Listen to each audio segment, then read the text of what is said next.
Good afternoon, everybody. Welcome back to the channel.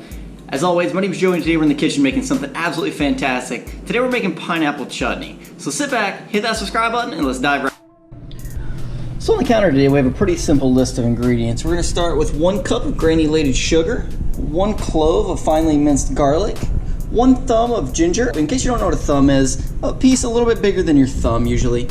I have 3 cups of diced pineapple here, about 2/3 of a cup of finely diced onion, about 2/3 of a cup of finely diced red bell pepper.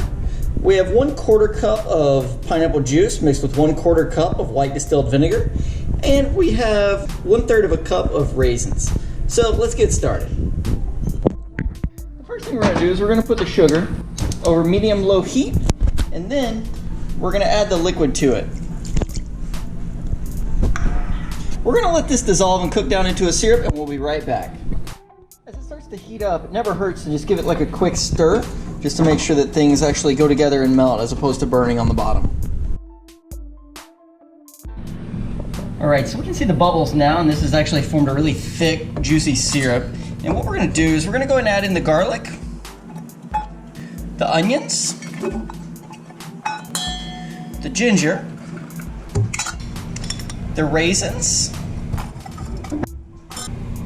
and the pineapple. And then we're just going to give this a light stir.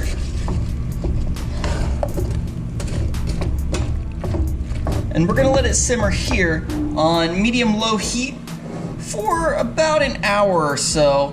And we're going to check on it as we go and give it little stirs just to make sure that nothing burns or crystallizes along the way.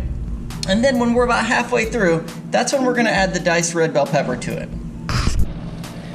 Alright, so it's been about 40 minutes now, and as you can see, the bubbles are getting smaller and faster, and a lot of the moisture is starting to leave. So we're going to go ahead and add in the red bell peppers, and we're going to stir them in and let it cook for about 20 more minutes, and then we'll come back and take a look again. Alright friends, it's been about 15 additional minutes, and as you can see now, the bubbles are tiny and most of the liquid's gone. So we got a lot of concentrated sugar in there, and that's what's going to make it nice and rich and syrupy.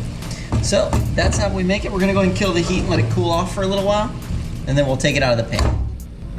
As you can see here, I chose to put my pineapple chutney on rice pudding. If you haven't got a chance to check out that video yet, make sure you click the link, and have a good day. Comment below and let me know how yours turns out.